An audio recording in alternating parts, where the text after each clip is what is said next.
What's up, nerds? Today we're delving into the world of superheroes and supervillains once again as we explore the recent cinematic addition to the superhero landscape, Blue Beetle. Now, while we all adore those spine-tingling moments that can send our fandom hearts abuzz, sometimes a film lands in that middle ground where it's not quite a soaring triumph, but not a total crash either. Blue Beetle nestles comfortably into this realm, and while it might not achieve blockbuster greatness, it does manage to sprinkle a dash of heroism and character charm that's worth discussing. So let's break down this sucker as we discuss and review Blue Beetle. Here we go. In a remote frozen tundra, Cord Industries manages to locate an artifact known as the scarab. Isn't this the way all these movies start out? They find something in the Arctic and it's usually alien and it's usually a world ender. Meanwhile, Jaime Reyes returns to his hometown, Palmera City, after graduating college and reunites with his family. This city is ridiculous. Everything is neon and lit up like a freaking Christmas tree. It's so tacky. And I love how they talk about how they can't find food as good anywhere else. And then they take him to get tacos, like you couldn't find an authentic Tex-Mex restaurant at the airport. However, he learns that his family will be losing their home due to financial difficulties stemming from increased rent and his father, Alberto, losing his job. His sister, who is a total bitch for most of the movie, goes on to talk about how rich the Whiteys are and how they've pushed their people out and just wants to tax them into leaving. And that's why she's not going to college, because she doesn't want to spend all her life in debt. And yeah, that'll show him, honey. Jaime's sister, Milagro, manages to get both of them a job working at the mansion of Cord Industries CEO, Victoria Cord. This is such a bad stereotype. I mean, Hispanic people cleaning toilets. And if you kick every Latino out of this country, then who is going to be cleaning your toilet, Donald Trump? However, both of them are fired after Jaime steps in to stop a confrontation between Victoria and her niece, Jenny. I didn't think Jaime should have stepped in here. I mean, there was no way that Carapax was gonna do anything to Jenny. I just think that him getting involved was really none of his business. Also, Milagro taking a shit in the fancy bathroom and talking about it in the way she did was just fucking gross. I mean, this is a character that was completely unlikable the entire time, and this is not the way ladies talk. I'm sorry if you talk about duty all the time. It's just gross, and I personally don't like it. And this character, I didn't like her anyway, so her talking about taking a shit and how it was luxe to take a crap in these rich white people's bathroom was disgusting. I didn't like it. Jenny tells Jaime to meet her at Cord Tower the next day to discuss a job opportunity. She just met this kid and now she's offering him a job? Like, wait, what? The next day, Jenny finds that Victoria is using the scarab for her OMEC, one-man army corps, projects. She steals the scarab and attempts to leave the building, but encounters Jaime. As the security alarms go off, Jenny hands Jaime the scarab, hidden inside a burger box from Big Belly Burger, and instructs him to guard the box without ever opening it. First off, the Cord building has the worst security ever, and the security people are straight up stupid. I mean, they just let this dude walk out the front door. I mean, ridiculous. At home, Jaime's family goads him into opening the box. After Jaime touches the scarab, it activates and attaches to him, creating an armored suit around him. Like, no joke. At first, the family was all like, in the face. And then they were all like, the power of Christ compels you. The power of Christ compels you. The suit begins to collaborate its systems, forcing Jaime to fly around the city and cause collateral damage. This felt like every superhero movie that came before it, like Iron Man. Jaime later goes to find Jenny, who is pursued by Victoria's armed forces. After rescuing her, Jenny tells Jaime that the scarab is an ancient sentient weapon capable of world destruction, and that it has willingly chosen Jaime as its host. With the help of Jaime's uncle, Rudy, Jaime and Jenny are able to break into Cord Tower and grab the smartwatch that once belonged to Jenny's father, Ted. So this guy leaves his smartwatch behind enemy lines? I mean, no wonder the scarab didn't choose Ted Cord, and no wonder he got captured. As they leave, however, they are stopped by Victoria's bodyguard, Ignacio Carapax.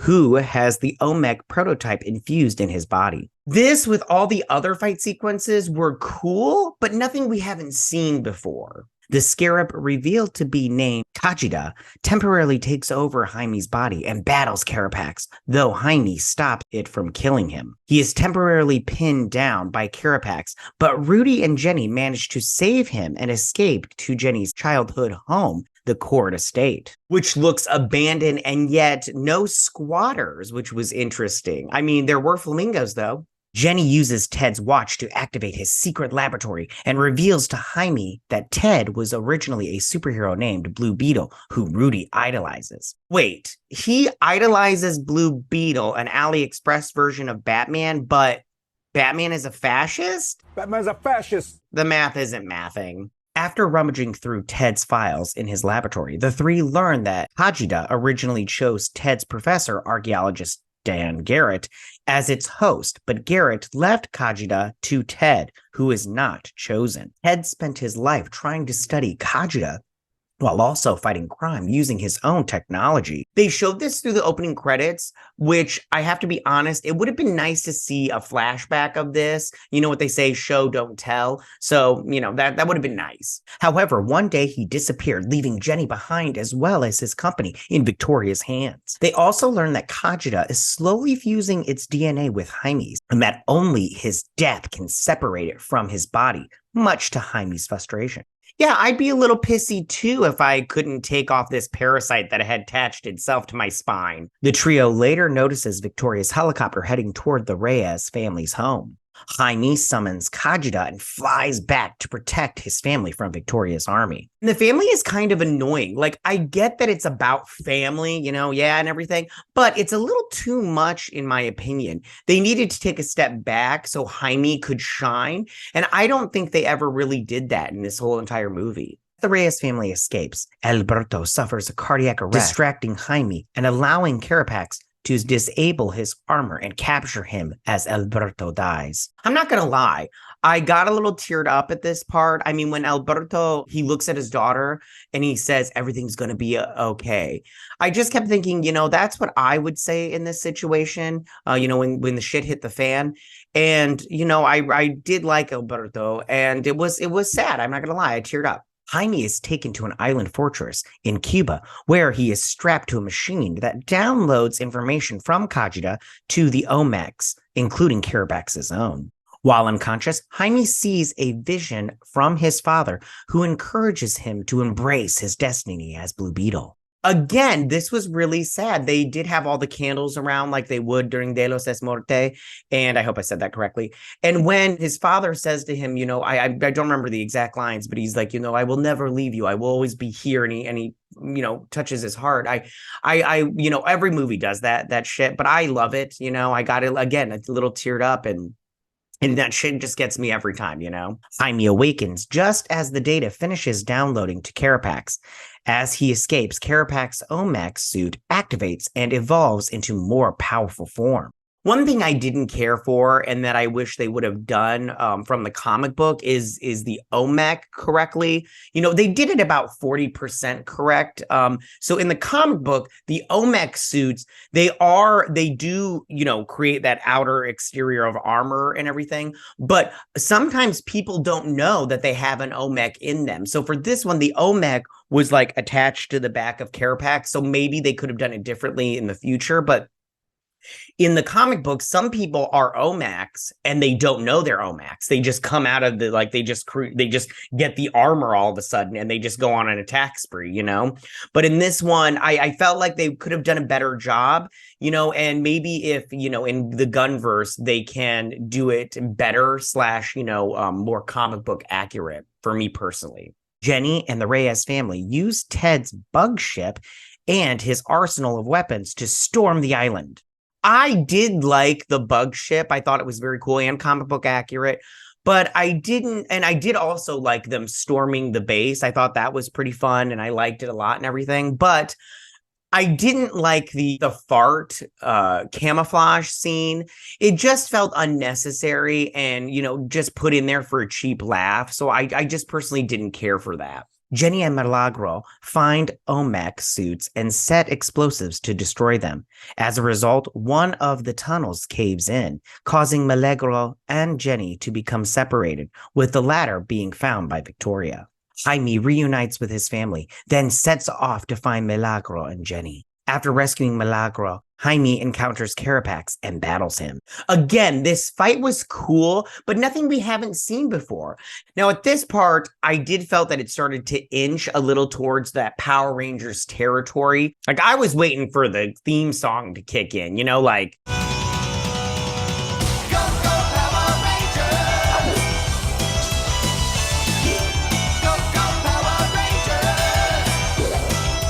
Carapax soon overpowers Jaime, but Rudy distracts him long enough to be targeted.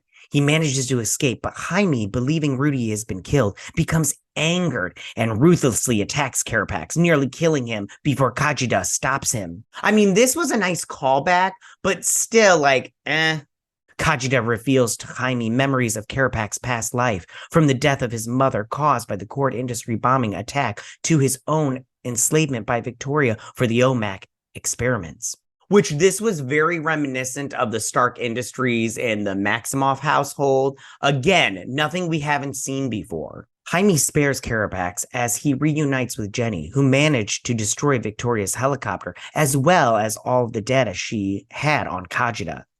Having a change of heart, Carapax spares Jaime and sets his OMAC suit to explode, destroying the island as well as himself and Victoria.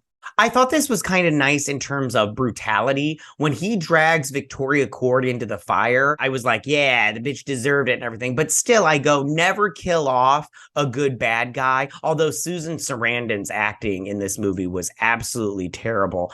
I don't think I would have wanted to see her in a sequel. Yeah, it was just so bad, the acting.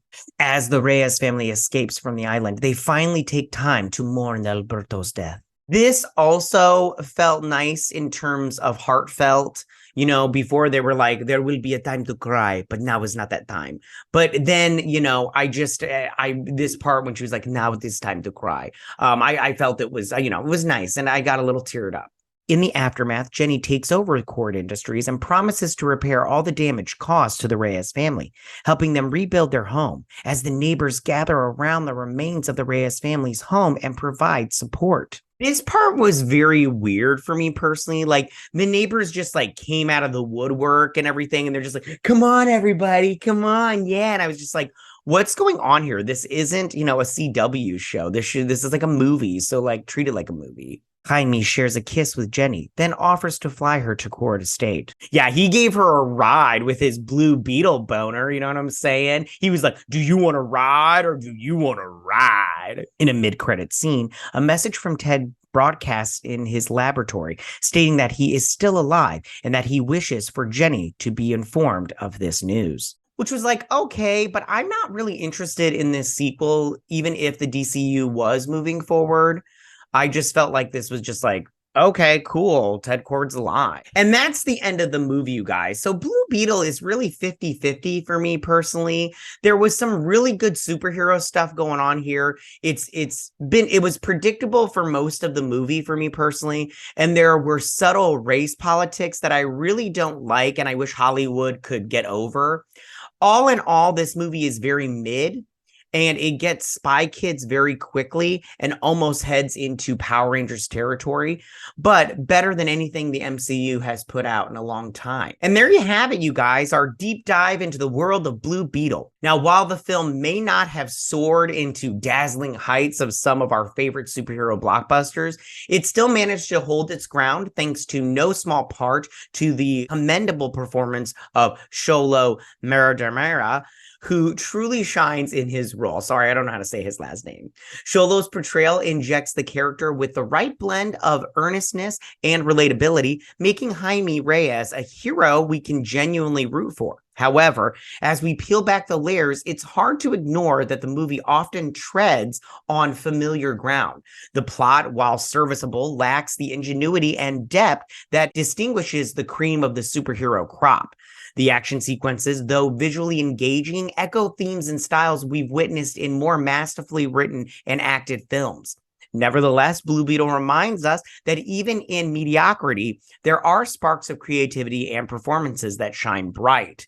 So, my friends, let's celebrate the effort that went into bringing this character to life, and let's keep our fingers crossed that future installments will harness this potential and elevate the Blue Scarab's legacy to new heights.